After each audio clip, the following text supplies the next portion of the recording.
Hello বন্ধুরা, আজ আমি 2002 সালে মুক্তি পাওয়া একটি অসাধারণ south Korean supernatural horror movie নিয়ে আলোচনা করব, যার নাম হলো ফোন বা কোরিয়ান ভাষায় পোন। এই মুভিটি পরিচালনা করেছেন আং হিন জুন এবং এর IMDb রেটিং হলো 6.2।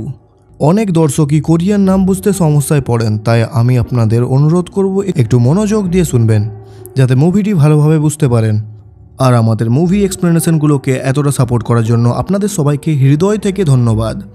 তাহলে চলুন শুরু করা যাক। মুভির শুরুতে আমরা একটি মেয়েকে দেখতে পাই যে একটি লিফটে আছে। হঠাৎ তার ফোনে একটি অজানা নাম্বার থেকে কল আসে এবং সেই কলের মাধ্যমে কিছু ভয়ানক শব্দ শুনতে পায় সে। এই শব্দ শুনে সে এতটাই ভয় পেয়ে যায় যে সে লিফটের মেঝেতে পড়ে যায় এবং সে ব্যথা সহ্য করতে পারছিল না। সে লিফটের দেওয়ালে স্ক্র্যাচ করে তার নিজের সব নখ ভেঙে ফেলে। এরপর লিফটটি দ্রুত নিচে পড়তে শুরু করে। এরপর আমরা জি উন নামের এক সাংবাদিককে দেখি যে আগে সেলিব্রিটিদের জন্য সেক্স স্ক্যান্ডাল নিয়ে আর্টিকেল লিখত, পিডোফাইল টাইপস। কিন্তু এই আর্টিকেলগুলোর জন্য তার ফোনে হুমকি আসতে শুরু করলো, যার ফলে সে তার ফোন নাম্বার পরিবর্তন করে ফেলে। এখন আমরা তার বন্ধু হুই জিন এবং তার স্বামী সাং হুনের সাথে পরিচিত হয়, যিনি একটি কোম্পানির CEO। তাদের একটি মেয়েও আছে যার নাম হচ্ছে ইয়াংজু। কিন্তু হুই জিন মা হতে পারতো না, তাহলে তাদের মেয়ে কিভাবে জন্ম নিল? এই প্রশ্নের উত্তর আপনারা কিছুক্ষণ পরেই জেনে যাবেন। যাই হোক, জি ইউনকে তারা তাদের নতুন বাড়িতে থাকার জন্য আমন্ত্রণ জানায়, কারণ তার জীবনে বিপদ আছে। তারা বলে যে বাড়িটি নতুন এবং সেখানে কোনো সমস্যা হবে না। জিউন রাজি হয়ে যায় এবং সেখানে গিয়ে স্টোর রুমে থাকতে শুরু করে। যদিও হুইজিন তাকে বারবার মেন বেডরুমে থাকার জন্য বলে, তবুও সে স্টোর রুমেই থাকে। একদিন জি ইউন তার ল্যাপটপে কিছু নিউড ছবি এবং রক্তে লেপ্টে থাকা মেয়েদের ছবি দেখতে পায়। এরপর তার নতুন ফোন নাম্বারে কিছু হুমকির কল আসতে শুরু করে।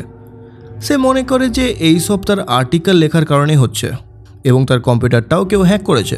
জি ইউন এই কথা তার সহকর্মীদের বলে, কিন্তু তারা বলে যে তার নাম্বারে মাত্র 2টি কল এসেছে এবং তার বাইরে আর কোনো কল আসেনি, যা তার কাছে খুবই অদ্ভুত লেগেছিল। এরপর জি ইউন, হুইজিন এবং তাদের মেয়ে ইয়াংজু একটি পেন্টিং এক্সিবিশনে যায়। সেখানে আবার একটি অজানা নাম্বার থেকে তার কল আসে এবং ইয়াংজু সেই কলটি রিসিভ করে। কল শোনার পর সে জোর জোর করে চিৎকার করতে শুরু করে এবং খুব ভয় পেয়ে যায়। এই কলের পর থেকে ইয়াংজুর আচরণে পরিবর্তন আসে এবং সে বাড়ির ভেতরে কারোর উপস্থিতি অনুভব করতে শুরু করে।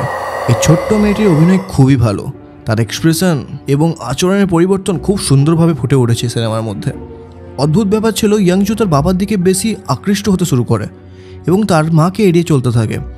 এমনকি সে তার মাকে বাবার কাছাকাছি আসতে দেয় না এবং তাদের ইন্টিমেট হতেও দেয় না। এই সময় হুইজিন তার মেয়ের মধ্যে কারোর ছায়া দেখতে পায়, যা তাকে খুব ভয় পাইয়ে দেয়। ডাক্তারে এটাকে স্বাভাবিক বলে উড়িয়ে দেয়, কিন্তু পরিস্থিতি আরও খারাপ হতে থাকে।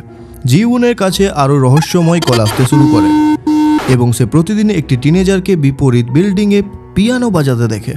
কিন্তু যখন সে বিল্ডিংয়ে গিয়ে জিজ্ঞাসা করে, তখন সেখানকার বাচ্চারা বলে যে তারা কেউ পিয়ানো বাজায় না, তারা ভাবছিল জিউনই পিয়ানো বাজায়। একথা শুনে জিউন আরও শক হয়ে যায় এবং বুঝতে পারে না যে আসলে কি হচ্ছে। জিউনের মনে হয় তার নতুন নাম্বার আসার পর থেকেই এই সব অদ্ভুত ঘটনা ঘটছে। সে তার কলিগের মাধ্যমে এই নাম্বার সম্পর্কে জানার চেষ্টা করে। কলিগ তাকে বলে এই নাম্বারের আগে 3 মালিক ছিল, তার মধ্যে 2 জন মারা গেছে আর প্রথম মালিক নিখোঁজ। প্রথমে আমরা সেই 2 জনের কথা বলি যারা মারা গেছে। একজন ছিল সিকিউরিটি গার্ড, যে ব্যাংবেস ক্রি রোডে দুর্ঘটনায় মারা যায়। জি উনের কাছে পুরো ঘটনাটা পরিষ্কার হয়। সে সেখানে গিয়ে সব কিছু দেখতে পাচ্ছিল। সে দেখে যে সিকিউরিটি গার্ড কাউকে বাঁচানোর চেষ্টা করছিল, কিন্তু আসলে সেখানে কেউ ছিল না। তাহলে এইটা দাঁড়ালো যে সে আত্মহত্যা করেছিল। দ্বিতীয়জন একজন মহিলা, যিনি লিফটে হার্ট অ্যাটাকে মারা যান। মুভির শুরুতে যে মহিলাকে দেখানো হয়েছিল সেটা তিনিই ছিলেন। এইসব জানার পর জি ইউন লক্ষ্য করে যে এই মেয়েটির ছায়া তাকে বারবার দেখা দিচ্ছে। ব্যাংবে বাড়ির কাছে রাস্তায়, গাড়ির ভেতরে, এমনকি ইয়াংজুর ভেতরেও সে সেই মেয়েটির ছায়াকে দেখতে পাচ্ছিল। তদন্ত করার পর সে ওই মেয়েটির মায়ের কাছে জানতে পারে যে মেয়েটির নাম ছিল জিনহি, যে কিছুদিন আগেই নিখোঁজ হয়েছিল। জিনহি 2টি নাম্বার কিনেছিল, যার মধ্যে একটি সিক্রেট নাম্বার ছিল। তার মা সেই নাম্বারটি বন্ধ করে দিয়েছিলেন। সেই নাম্বারের পরের মালিকদের সাথেও খারাপ ঘটনা ঘটছে। এখন এই নাম্বারে চতুর্থ মালিক জিউন, যার নিজের সাথেই অদ্ভুত ঘটনা ঘটে যাচ্ছে। জিউন জিনহির বন্ধুর সাথে কথা বলে জানতে পারে যে জিনহি একজন বয়স্ক মানুষের প্রেমে পড়েছিল, যার কথা সে কাউকে বলেনি। সে দুটি নাম্বার কিনেছিল, একটি নিজের জন্য আর একটি সেই মানুষের জন্য যাকে সে ভালোবাসত। জিনহির বন্ধুর অবস্থাও খারাপ ছিল, তার চোখ ও কান সেলাই করে বন্ধ করা ছিল, কারণ সে কল থেকে ভয় পেত। সেই কলের ভয়ঙ্কর আওয়াজ মানুষকে পাগল করে দিত। কিন্তু এখনও 3টি রহস্য রয়ে গিয়েছিল। জিনহি কোথায় গিয়েছিল, যে মানুষটি সে ভালোবাসত সে কে, আর কেন সে এই নাম্বারটি কিনেছিল। জিউন এই সব রহস্য সমাধান করার চেষ্টা করছিল। তখন সে জানতে পারে যে সেই পেডোফাইলিক স্ক্যান্ডালের পেছনে একজন ডাক্তার জড়িত, যে এই মিস্টিরিয়াস কলগুলোর সাথে সাথে সেও তাকে কল করছিল, যে জিউনকে ফলো করছিল। ডাক্তার জিউনের কলিগকে ছুরি দিয়ে আঘাত করে এবং জিউনকে অপহরণ করে। কিন্তু তখন ডাক্তার একটি কল পায় এবং সেটা অ্যাটেন্ড করতে গিয়ে তার মানসিক অবস্থা খারাপ হয়ে যায় এবং সে মারা যায়। জিউন বাড়ি ফিরে দেখে যে জিনহি একটি চেয়ারে বসে আছে। সে ভয় পেয়ে যায়। সে ভাবে যে তার সাথেই কেন এরম হচ্ছে, যার কারণে সে শেষ পর্যন্ত সব সমস্যার সমাধান করে। সে জানতে পারে জিনহির সম্পর্ক অর্থাৎ হোজুংয়ের স্বামীর সাথে। জিউন এইসব কথা চ্যাংহুনের সামনেই বলে এবং তাকে কনফ্রন্ট করে, যার ফলে সে শকড হয়ে যায়। তখন সে স্বীকার করে এবং বলে যে জিউন কিভাবে এসব জানতে পেরেছে। দিয়ে সে দেখে যে ছোট্ট মেয়েটি সেখানেই রয়েছে, যে পুরোপুরি জিনহির মতো আচরণ করছে। তার মা এসে যায় এবং গেট নিজে থেকেই বন্ধ হয়ে যায়। মেয়েটি চিৎকার করে বলে যে তাদের দুজনের মধ্যে একজনকে মরতে হবে। দিয়ে সে সিঁড়ি থেকে পড়ে যায় এবং হাসপাতালে ভর্তি হয়। আসলে হোজুং নিজে থেকে একটা বাচ্চাকে জন্ম দিতে পারছিল না, তার জন্য এই অ্যাফেয়ারটা শুরু হয়ে গিয়েছিল। আর জিনহি প্রেগনেন্টও হয়ে গিয়েছিল। দিয়ে সব কিছু আরও গভীরভাবে জানতে জিউন ব্যাংক বে রোডের সেই বাড়ির স্টোর রুমে যায় এবং সেখানে দেওয়ালের ভেতরে জিনহির মৃতদেহ খুঁজে পায়। সে এবং চ্যাংহুন দুজনেই এটি দেখে ফেলে। চ্যাংহুন দিয়ে রেগে গিয়ে তার স্ত্রীর কাছে যায়, কিন্তু তার স্ত্রী তাকে ইলেকট্রিক শক দিয়ে বেহোশ করে দেয়। জিউন তখন তাকে দেখতে যায়। তখন তার স্ত্রী তাকেও বেহোশ করে চেয়ারে বেঁধে দেয় এবং চ্যাংহুনের স্ত্রী তার গল্প বলে। একদিন ছোট্ট মেয়েটি তার বাবাকে জিনহির সাথে দেখে ফেলে এবং তার মাকে সেদিকে দেখতে বলে, কিন্তু মা এই বিষয়টি এড়িয়ে যায় যাতে মেয়েটির ওপর খারাপ প্রভাব না পড়ে। হোজুং তার স্বামীর অফিসে যায় আর তার সেলফোনটা নিয়ে নেয় এবং তার সব মেসেজ ও রেকর্ড করা কল শুনে ফেলে। আসলে তার স্বামী জিনহিকে ব্যাংক বে রোডের বাড়িতেই রেখে দিয়েছিল এবং এই কারণে জিউনের সাথে এইসব ঘটনা ঘটছিল। আসলে চ্যাংহুনের স্ত্রীর থেকে জিনহি অনেক বেশি হিংসে করতে শুরু করে। দিয়ে সে তাকে প্রায়ই বকাঝকা করত। এতে চ্যাংহু জিনহির কথাকে উপেক্ষা করতে শুরু করে এবং তার কলও ইগনোর করতে শুরু করে। জিনহি গর্ভবতী হয়ে পড়ে। দিয়ে হোজুং তাকে গোপনে চ্যাংহুর ফোন থেকে কথা বলে এবং তাকে ব্যাংক বের পাশের বাড়িতে নিয়ে আসে। সে জিনহিকে বোঝানোর চেষ্টা করে যে সে এখনও ছোট এবং এই সব কিছু ঠিক নয়। কিন্তু জিনহি তার বাঁজা হওয়ার সমস্যা নিয়ে ঠাট্টা করতে থাকে এবং বলে যে সে চ্যাংহুর সন্তানের মা হতে চলেছে, যা হোজুন কখনো দিতে পারবে না।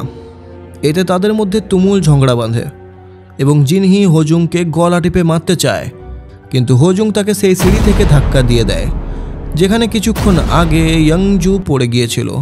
দিয়ে জিনহি ফোনটি ধরে অজ্ঞান হয়ে যায়। হোজুং ভাবে যে জিনহি মারা গেছে এবং সে তাকে প্লাস্টিকে মুড়ে দেওয়ালে পুঁতে দেয়, কিন্তু এই সময়ই জিনহি উঠে হোজুংয়ের উপরে হামলা করতে শুরু করে। দিয়ে হোজুং একটি মূর্তি দিয়ে জিনহিকে মেরে ফেলে এবং তাকে দেওয়ালে পুঁতে দেয়। এরপর জিনহি নিখোঁজ হয়ে যায়। এরপর আমরা জানতে পারি যে হোজুং প্রত্যেক গর্ভবতী মহিলার থেকে হিংসে করত, বিশেষ করে যারা সন্তান ধারণের ক্ষমতা রাখতে পারত। সে জিউনের সাথেও হিংসে করত, কারণ জিউনের সাহায্যেই সে গর্ভধারণ করতে পেরেছিল।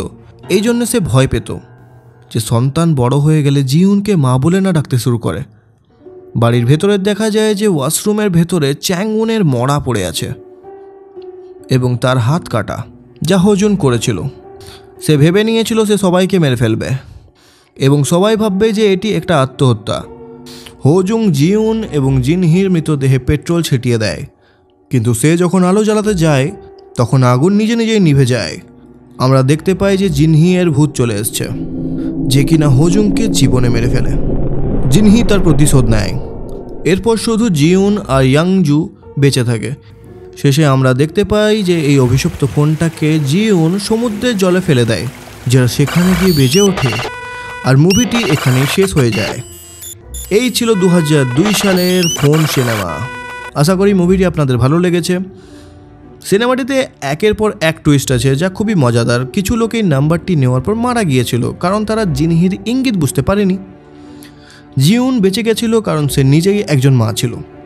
আর কলের মধ্যে যে সব আওয়াজ শোনা যাচ্ছিল সেগুলো জিনহির মৃত্যুর দিনের আওয়াজ ছিল, যা শুনে সবাই ভয় পেত। এই নাম্বারটি ছিল আত্মাদের আসা যাওয়ার একটা গেটওয়ে। বাকি সব বিস্তারিত আমি আপনাদের জানিয়েছি। ভিডিওটি ভালো লাগলে লাইক করুন, চ্যানেলটিকে সাবস্ক্রাইব করুন এবং নিচে কমেন্ট করে জানান সিনেমাটি আপনাদের কেমন লাগলো। তাহলে ভালো থাকুন, পরের ভিডিওতে আবার দেখা হবে। এই বিশাল মহাবিশ্বে আমরা খুবই ক্ষুদ্র। আমরা যা জানি তা অসীম জগতের এক ফোঁটাও নয়। আজ আমরা কথা বলবো ভূত এবং অপ্রাকৃতিক ঘটনা নিয়ে। অনেকেই বলে থাকেন ভূত বলে কিছু নেই, কিন্তু ইতিহাস, ধর্ম এবং বিজ্ঞান কিছু অমীমাংসিত রহস্য আমাদের ভাবতে বাধ্য করে। আসলেই কি ভূত আছে? বিজ্ঞান আজও অনেক প্রশ্নের উত্তর দিতে পারেনি। যেমন কিছু মানুষ দাবি করেন তারা ভূত দেখেছেন বা অদ্ভুত শব্দ শুনেছেন। অনেক ক্ষেত্রে এই ঘটনাগুলোর পেছনে বৈজ্ঞানিক ব্যাখ্যা থাকলেও কিছু ঘটনা আজও রহস্য রয়ে গেছে। যেমন ইভিপি, ইলেকট্রনিক ভয়েস ফেনোমেনা, যেখানে রেকর্ডিংয়ে মানুষের কণ্ঠস্বর শোনা যায় যা কেউ বলে না। এগুলো কি ভূতের অস্তিত্বের প্রমাণ? ধর্মেও ভূত এবং অপ্রাকৃতিক শক্তির কথা উল্লেখ আছে। ইসলাম ধর্মে জিন জাতির কথা বলা হয়েছে যারা মানুষের চোখে দেখা যায় না কিন্তু আমাদের চারপাশেই থাকে। হিন্দু ধর্মে প্রেতাত্মা এবং পিতৃপুরুষের আত্মার কথা বলা হয়েছে। বাইবেলেও ভূত এবং অশুভ শক্তির উল্লেখ আছে। যেমন ম্যাথিউ 12:43 বলা হয়েছে অশুভ আত্মার সূক্ষ্ম স্থানে ঘুরে বেড়ায়। এই ধর্মীয় উদ্ধৃতিগুলো কি ভূতের অস্তিত্বের ইঙ্গিত করে? এই পৃথিবী রহস্যে ভরা। বারমুডা ট্রায়াঙ্গেল থেকে শুরু করে হিমালয়ের রহস্যময় গুহা, এইসব স্থানে আজও বিজ্ঞানীরা অবাক হন। অনেকেই দাবি করেন তারা অদ্ভুত শব্দ শুনেছেন বা অদৃশ্য কিছু শক্তির উপস্থিতি অনুভব করেছেন। এই ঘটনাগুলি কি আমাদের অজানা কিছু শক্তির ইঙ্গিত দেয়? আমি একবার আমার দাদুর বাড়িতে ছিলাম। রাতের বেলায় হঠাৎ শুনলাম কেউ আমার নাম ধরে ডাকছে, কিন্তু বাড়িতে কেউ ছিল না। আমি ভয়ে কাঁপতে লাগলাম। পরে জানলাম সেই বাড়িতে আগে অনেক অদ্ভুত ঘটনা ঘটেছে। এটা কি ভূতের কাজ ছিল? এই মহাবিশ্ব আমাদের জন্য অপার বিস্ময়ে ভরা। আমরা মানুষ হিসেবে খুব সামান্য জ্ঞান রাখি। ভূত এবং অপ্রাকৃতিক ঘটনা নিয়ে বিতর্ক থাকবেই, কিন্তু ধর্ম, বিজ্ঞান এবং ব্যক্তিগত অভিজ্ঞতা আমাদের ভাবতে শেখায় এই বিশ্বে অনেক কিছুই আছে যা আমরা বুঝতে পারি না। হয়তো একদিন আমরা এই রহস্যের সমাধান পাবো, কিন্তু আজও এই রহস্যময় জগৎ আমাদের বিস্মিত করে। ভূত আছে কি নেই তা নিয়ে বিতর্ক থাকবে, কিন্তু এই মহাবিশ্বের রহস্য আমাদের মনে প্রশ্ন জাগায়। আমরা কি একা? তাই যাই হোক, এই ধরনের আরও প্রশ্নের উত্তর পেতে আর মজার মজার গল্প শুনতে প্লিজ চ্যানেলটিকে সাবস্ক্রাইব করে নেবেন। পরের ভিডিওতে দেখা হবে।